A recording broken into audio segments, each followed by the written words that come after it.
안녕하세요, 여러분. 여러분 오매매 잘 하고 계신가요?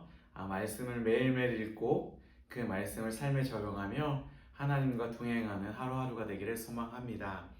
지난주 레크레카, 나를 향해 가라, 약속을 붙잡고 말씀을 붙잡고 그 광야로 가라. 그 광야 가운데서 하나님과 동행하며 훈련하라라고 말씀했습니다.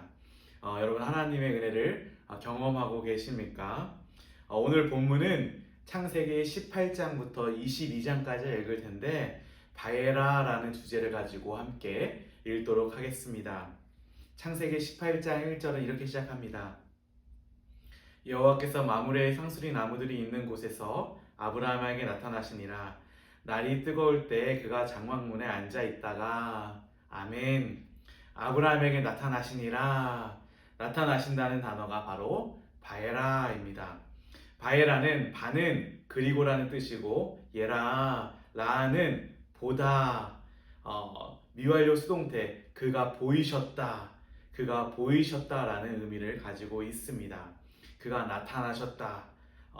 레크레카 광야를 걷고 있는 광야 가운데서 하나님과 동행하는 그들에게 하나님은 너무나 자신이 누구인지를 보여주고 싶으셨다는 것입니다. 그래서 나타나 주셨다는 것입니다. 눈에 보이는 좋은 것을 선택하지 않고 하나님의 말씀이 계시는 그 광야 생활 가운데 걸어가는 자에게, 광야 생활을 선택한 자에게 하나님은 보이시고 나타내 주시고 함께 해주신다는 것을 의미하고 있습니다. 그래서 18장부터 22장까지 아브라함의 눈을 여셔서 그분의 은혜를 보게 하시며 또 일하시며 이끌어 가시는 것을 보듯이 우리의 삶 가운데 눈을 들어 그분의 은혜를 바라보며 일하시는 그 나타나시는 사건을 묵상하는 한 주가 되기를 소망합니다. 또 우리의 눈을 열어서 하나님을 바라보고 그 하나님의 은혜를 경험할 수 있는 귀한 한 주가 되기를 소망합니다. 이번 18장부터 22장은 이렇게 구성되어 있습니다. 18장은 여호와께서 아브라함을 방문하시고 소돔과 고모라의 멸망을 예고하십니다. 그리고 19장은 소돔과 고모라 멸망 사건을 보여주고 20장은 아브라함과 그랄의 왕 아비멜렉 사건을 보여줍니다. 21장은 이삭의 탄생과 하갈, 이스마엘의 추방 사건을 보여주고 22장은 이삭을 하나님께 바치는 아브라함의 모습을 보여주고 있습니다. 천천히 같이 나누도록 하겠습니다. 18장에 보면 여호와께서 아브라함에 나타나시고 앞으로 일하실 사건들에 대해서 이야기하고 계십니다. 자녀를 주실 것과 소돔과 고모라가 멸망할 것을 알려주십니다. 그때 아브라함의 시선이 어디로 향하고 있냐면 18장 2절에 보면은 눈을 들어 본즉 이라고 나옵니다. 눈을 들어 보았다. 성경에 굉장히 많이 나와 있는데 그의 시선이, 그의 눈이 열려져 하늘의 은혜를, 하나님의 형상을 바라보고 있다라는 것입니다. 그리고 그의 집에 초대합니다. 히브리어로 집이 뭐라고 했습니까? 바로 베이트, 시스템이라고 말했습니다. 눈이 열려 하나님을 경험한 사람들은, 나의 주인으로 모신 사람들은 자신의 모든 삶의 패턴과 삶의 모든 모습들이 하나님을 주인으로 삼으며 늘 변화되어지는 모습들이 나타난다는 것입니다. 19장에도 롯도 마찬가지로 하나님을 경험했지만 그의 시선은 어디로 향해 있었습니까? 바로 소돔과 고모라, 세상으로 향해 있었다는 것입니다. 여러분들에게 이야기하고 싶습니다. 여러분들의 시선은 어디로 향하고 있습니까? 지금 말씀을 읽으며 그 말씀 가운데 살기 위해 몸부림치며 살고 있습니까? 아니면 내가 원하는 대로, 내가 보기 좋은 대로, 내 편한 방식대로 살고 계십니까? 결국 아브라함은 언약의 백성이 되고 소돔과 고모라를 선택했던 롯은 결국 심판을 받게 되는 그런 모습들을 보여주고 있습니다. 그래서 18장부터 19장까지는 여러분들의 시선이 어디로 향해 있는지를 보면서 읽어주시면 좋을 것 같습니다. 20장은 아브라함이 그랄 왕 아비멜렉 앞에서 사라를 자기 누이로 속이는 사건이 나옵니다. 창세기 12장에도 애굽에서 했던 실수와 유사한 패턴이 20장에도 반복됩니다. 이 반복되는 이야기 속에서 인간은 계속 실패하고 넘어지고 실수하나 하나님은 계속해서 언약을 이루시기 위해서 일하시고 보호하시는 모습을 보여주십니다. 즉 이방의 왕에게도 다해라 하셔서 자신의 모습을 드러내 주셔서 자신의 언약을 끝까지 지키고 보호하시며 인도하시는 하나님의 은혜의 모습들, 하나님의 사랑의 모습들을 우리는 바라볼 수 있어야 합니다. 21장은 드디어 아브라함이 100세, 사라 90세에 이삭을 얻습니다.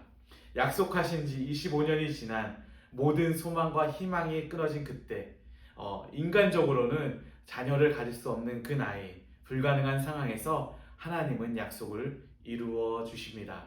레크레카 했더니 광야에서 훈련받고 하나님과 동행했더니 하나님께서 바해라 하셔서 가장 정확한 시기, 가장 베스트 타임에 하나님께서 이루어 주시는 것입니다. 히브리적 관점에서 보면 100이라는 숫자는 10 곱하기 10, 10의 완전함을 제곱하는 것, 그러니까 믿음의 완전함, 약속의 완전한 성취가 이루어지고 있음을 보여주고 있습니다. 새로운 하나님 나라의 민족의 출발과 부르심을 다시 한번 확인시켜 주십니다. 여러분 삶 가운데 어려운 상황과 힘든 상황, 내가 감당할 수 없는 상황 가운데 있으십니까? 레크레카 했더니 그 광야 가운데서 하나님과 동행했더니 하나님께서 바해라 하나님의 형상을 보여주시고 그 하나님이 나타나 주시고 일하시고 역사해 주셔서 가장 선하고 가장 아름다운 것들로 가장 좋은 것들로 채워주시는 그 하나님을 경험할 수 있는 저와 여러분들이 되기를 간절히 소망합니다. 22장은 100세에 얻은 언약의 아들인 이삭을 하나님께 바치라는 말씀하시는 장면이 나옵니다. 22장을 읽을 때 여러분들이 생각하셔야 될 게 있는데 이 22장을 읽는 독자의 마음으로 이 22장을 읽으셨으면 좋겠습니다. 독자들이 누구냐면 출애굽한 이스라엘 백성들, 또 그리고 가나안 땅에 정착하고 왕정 시대를 살고 있는 이스라엘 백성들입니다. 그들의 입장에서 오늘 본문은 어떤 의미로 다가왔을까? 이삭을 죽이려 하시면서까지 아브라함에게 질문하십니다. 또 이스라엘 백성들에게 질문하십니다. 하나님의 말씀 앞에서 순종할 것인지 아니면 과거처럼 자신의 의지대로 자기의 소견에 옳은 대로 살 것인지를 질문하고 있습니다.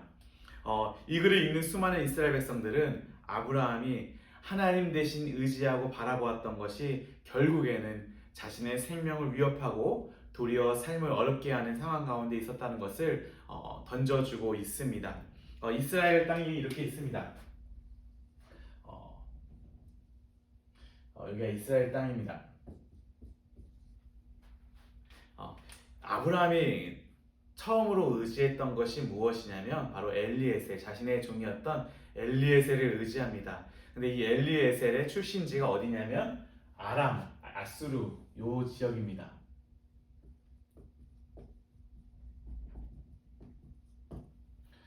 그리고 또 하나 롯은 어떤 족속이 됩니까? 바로 암몬과 모압. 암몬,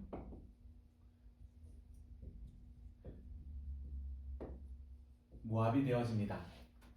그리고 또 하나 기근을 맞았을 때 아브라함이 갔던 데가 어디입니까? 바로 그랄과 블레셋 땅, 요 지역입니다. 그리고 애굽, 자신을 의지했던 애굽과 그랄. 결국 무엇입니까? 내가 의지하고 바라보았던 것들이 결국에는 나의 생명을 위협하는, 나의 생명을 고통스럽게 하는 존재들이 되었다는 것입니다. 열강이 되어서 이스라엘 국가를 위협하고 있다는 사실입니다. 이 사실을 통해 무엇을 말씀하고 있습니까? 당신은 하나님의 말씀을 의지하면서 그 하나님의 약속을 붙들고 살 것입니까? 아니면 여전히 현실의 사람, 현실의 땅을 붙잡고 살 것인가? 라는 것을 계속해서 질문하고 있다는 것입니다. 하나님을 선택한 아브라함은 여호와 이레의 하나님을 경험하게 됩니다. 여호와 이레, 이르아라고 합니다. 이르아. 요 이르아가 무슨 뜻이냐면은 그가 볼 것이다라는 의미입니다.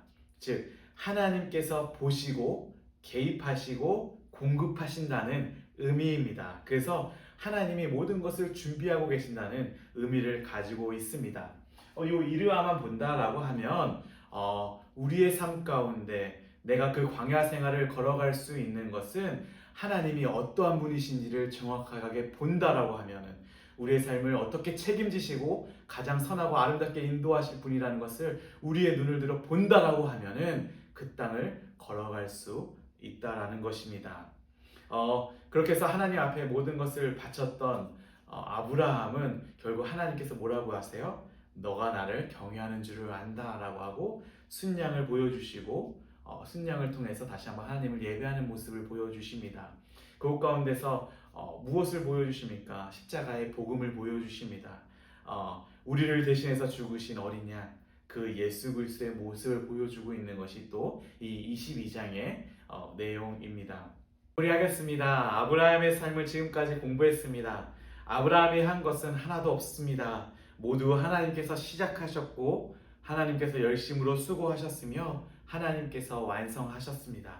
그렇다면 아브라함은 도대체 무엇을 했습니까? 아브라함이 한 것은 단 하나입니다.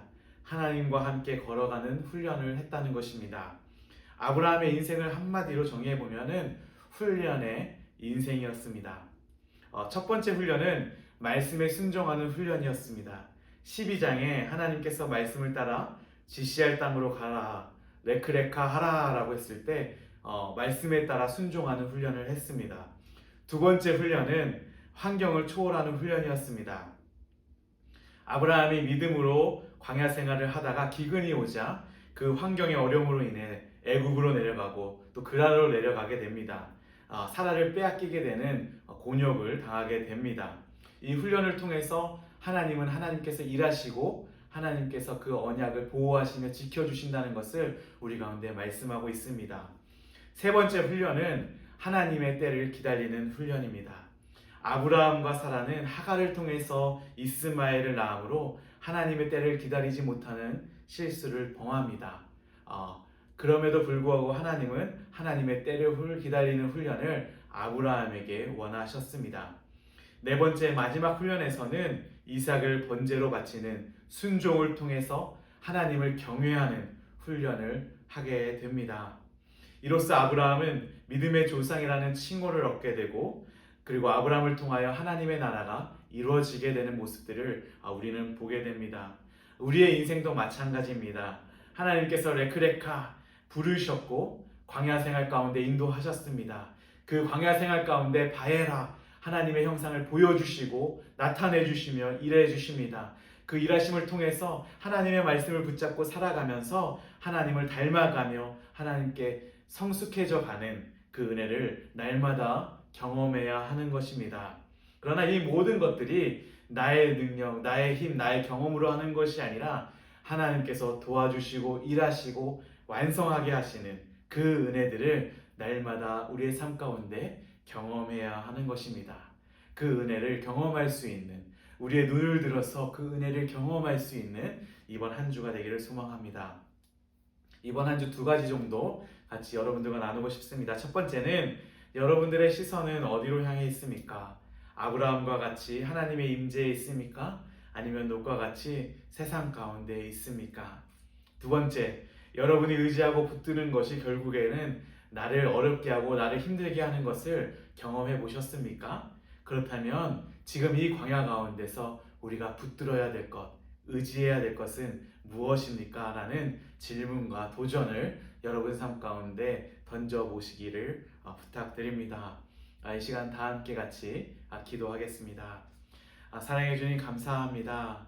하나님의 말씀을 붙잡고 그 광야 생활 가운데서 바에라 하나님께서 역사하시고 인도하시고 나타내시며 역사하시고 보여주시는 그 은혜들을 바라보며 살아가는 귀한 우리의 삶이 되게 도와주시옵소서. 때때로 고난과 아픔과 눈물이 가득하지만 그 일 가운데서 하나님께서 가장 선하고 가장 아름답게 역사해 주시는 그 은혜들을 우리의 눈으로 통해 보며 다시 한번 예배하며 높여드릴 수 있는 우리의 삶이 되게 도와주시옵소서.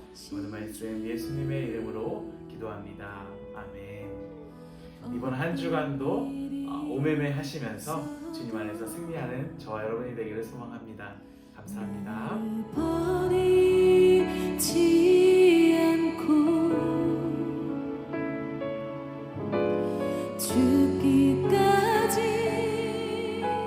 사랑하신 나의 귀한 예수님,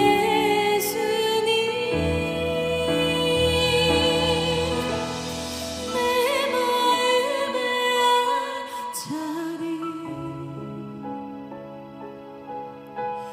가장 귀한 그 자리, 주 오셔서 앉으소서. 주님만 나의 보배, 내 마음의 자리,